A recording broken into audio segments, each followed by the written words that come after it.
Hi friends, आज हम पढ़ेंगे पेप्टिक अल्सर में और ड्यूडेनल अल्सर में डिफरेंस। पहले देखते हैं फर्स्ट पेप्टिक अल्सर। सोर इन द स्टमक और अपर इंटेस्टाइन लाइनिंग, मतलब कि स्टमक में और अपर इंटेस्टाइन की लाइन में जो सोर होते हैं उसे हम पेप्टिक अल्सर कहते हैं।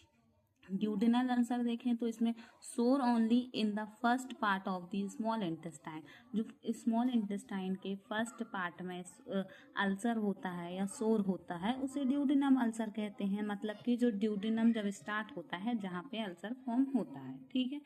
फिर सेकेंड है it can happen in stomach और ड्यूडेनम। पेप्टिक अल्सर जो होता है स्टमक में भी होता है, ड्यूडेनम में भी होता है।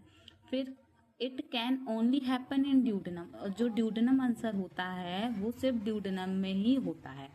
फिर थर्ड है pain start after eating. Peptic ulcer जो होता है वो खाना खाने के बाद उसका दर्द चालू होता है। फिर ड्यूडेनल अल्सर देखें तो pain come 2 to 3 hour after eating और एट नाइट। जो ड्यूडेनल अल्सर होता है उसमें खाना खाने के 2 से 3 घंटे बाद या तो फिर रात में दर्द होता है। फोर्थ है pain in not relieved by fooding. Pain जो है पेप्टिक अल्सर में खाना खाने के बाद खत्म नहीं होता है।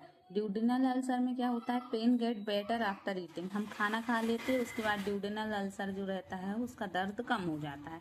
Seen more in older people. Peptic ulcer जो होते हैं बुजुर्ग लोगों में ज़्यादा देखा जाता है। सीन मोर इन यंगर अल्सर, जो ड्यूडेनल अल्सर होते हैं वो यंग पीपल्स में ज़्यादा पाया जाता है। Pain is regular. Peptic ulcer में जो रहता है पेन रेगुलर बना रहता है और ड्यूडेनल अल्सर में रेगुलर नहीं रहता है। पेप्टिक अल्सर में नोजिया वॉमिटिंग कॉमन होती है, ड्यूडेनल अल्सर में रेयरली होती है। पेप्टिक अल्सर में वेट लॉस होता है लेकिन ड्यूडेनल अल्सर में वेट लॉस नहीं होता है। Thank you guys.